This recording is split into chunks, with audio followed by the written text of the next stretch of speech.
Hi students, आप देख रहे हैं मेरा चैनल क्यूएफ एकेडमी।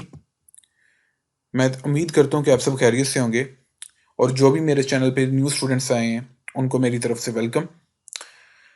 आज के लेक्चर में मैं आपको एक बड़ी इंपॉर्टेंट चीज़ बताने वाला हूं जो क्या एफएससी के जो स्टूडेंट्स हैं उनकी टेक्स्ट बुक पे नहीं मौजूद, और जो हायर क्लासेस के स्टूडेंट्स आई होप कि उनको इस चीज़ का आइडिया हो या उनकी टेक्स्ट बुक जो भी वो यूज़ कर रहे हैं उस पर मौजूद हो। एनीवेज, हम एक शॉर्ट मेथड से इसका डेरिवेटिव देखने वाले हैं, क्योंकि हमने प्रीवियस लेक्चर में ये देखा था कि हम ln x का डेरिवेटिव फाइंड करते हैं by using first principle method, very lengthy method. To get rid of this lengthy method, we are using this method simply. सबसे पहला स्टेप हम ये करते हैं कि अपने फंक्शन को y के इक्वलेट कर लेते हैं। ठीक हो गया जी, let y is equal to ln x। आपको पता है ln का मतलब क्या है? log with base e, so it can be written as y is equal to log e x। आपने ln की जगह हमने सिंपली log e यूज कर दिया। ठीक है, आप ln की जगह सिंपली log e यूज कर सकते हैं। मैंने भी वही किया। उसके बाद ये है, मुझे पता है लॉग फंक्शन एक्सपोनेंशियल फंक्शन का क्या है? इनवर्स है। Log function is basically inverse of exponential function.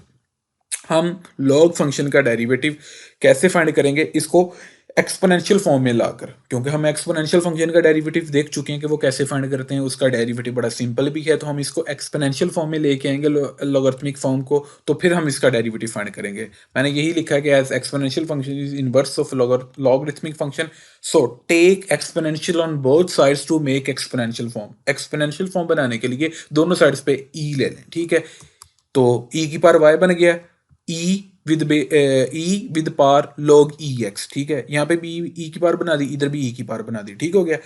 तो हम ये एक चीज देख चुके हैं कि ई की power ln x equal to x. मैंने अपने 43 लेक्चर में बात की थी एक टर्मिनोलॉजी की, मैंने उसका हिंट भी दिया है। ई की पावर ln x इक्वल होता है एक्स के। कैसे? मैंने इसका बकायदा आपको प्रूफ भी करके दिखाया था। अगर आप अपना टाइम बचाने चाहते हैं तो आप सिंपली ये भी कर सकते हैं कि आपके पास बेस सेम है, आप ई को ई के साथ कैंसिल कर दें तो आपके पास सिंपली क्या चीज़ बच जाएगी? एक्स बच जाएगा। तो आपके पास ये फॉर्म बन गई e y is equal to x. Okay, अगर आप इस स्टेप को अवॉइड करना चाहते हैं, आपको इस स्टेप की नहीं समझ लगी कि यार आपने ई दोनों साइड्स पे कैसे लिया और ये कैसे हो गया, ठीक है, तो आप ये देखें, मैंने आपको लॉग फंक्शन की डेफिनेशन बताई थी अपने लेक्चर में, जिसमें मैंने लॉग फंक्शन की जनरल कॉन्सेप्ट दिया था कि लॉग फंक्शन का बेसिकली काम ये होता है कि उसने अपनी बेस की पार ढूंढनी होती है कि वो कितनी पार ले कि उसके पास आंसर कितना आ जाए जी? एक्स आ जाए। ठीक हो गया कि लॉग फंक्शन ने अपनी बेस की पार ढूंढनी होती है। Here power of base is unknown. Base क्या है? ई की पार यहाँ पे अननोन है, आप उसको वाई के इक्वल ऐड कर सकते हैं। जो दूसरी साइड पे वैल्यू लिखी है तो आप उसको उसके इक्वल ऐड कर सकते हैं। टी भी हो सकता है, मगर हम मोस्टली इनके इन फॉर्म ऑफ एक्स और वाई लिखते हैं।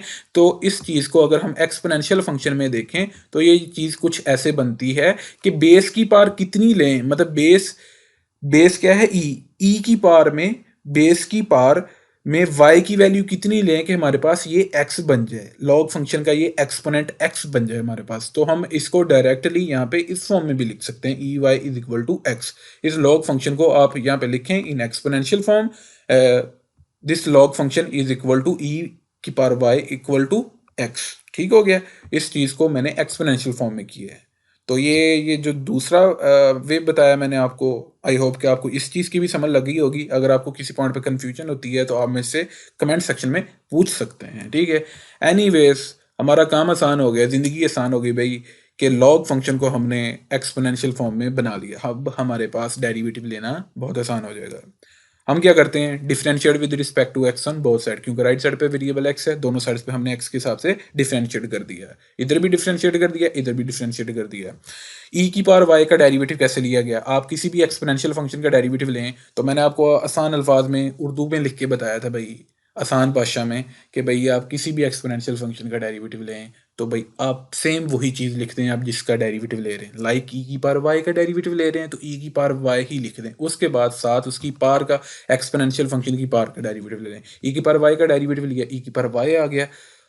एक्सपोनेंशियल फंक्शन की पावर का डेरिवेटिव लिया, पावर क्या थी? वाई, वाई का डेरिवेटिव लिया तो ये d y over d x बन जाएगा, ई की power y d y over d x बन गया। राइट साइड पे जो डेरिवेटिव लिया है एक्स का एक्स के हिसाब से वो 1 आ गया सिंपली। नेक्स्ट स्टेप में क्या होगा कि भाई ये जो ई की पावर वाई है इधर मल्टीप्लाई हो रहा है, उधर जाकर 1 के साथ सिंपली क्या करते हैं आप, डिवाइड करते हैं। ये 1 के साथ सिंपली हमने डिवाइड कर दिया।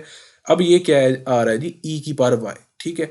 हम ये है एक्सपोनेंशियल फंक्शन, मुझे तो एक्सपोनेंशियल फंक्शन का डेरिवेटिव प्रूव नहीं करना, क्योंकि मुझे तो लॉग फंक्शन का डेरिवेटिव प्रूव करना है। एल एन एक्स का डेरिवेटिव ई की पावर वाई कहाँ से आया? तो भाई हमने बात की कि हम अपने डेरिवेटिव को आसान करने के लिए, अपनी ज़िंदगी आसान करने के लिए, ठीक है, तो मुश्किलात पैदा ना करने के लिए लॉग फंक्शन को एक्सपोनेंशियल फॉर्म में लेके आते हैं। ठीक हो गया, ई की power y equal to x की फॉर्म में हम लेके आए थे। तो आपको यहाँ पे जब आप एक्सपोनेंशियल फंक्शन में लेके आए तो आपको ये हिंट याद रखना चाहिए, याद होना चाहिए कि ई की पावर वाई किसके इक्वल आया, एक्स के। तो जब आपके पास डेरिवेटिव आ गया d y d x equal to 1 over e की पावर वाई, तो आप सिंपली ई की पावर वाई की जगह हिंट दे के यूज कर सकते हैं as e raise to power y equal to x. तो ई की पावर वाई की जगह आप सिंपली क्या यूज कर दे, एक्स। तो ये चीज बन जाएगी 1 over x. It is how we proved derivative of l n x equal to 1 over x. तो 1 ओवर एक्स आंसर आना चाहिए था, तो भाई आपके सामने 1 ओवर एक्स आ गया। That's it.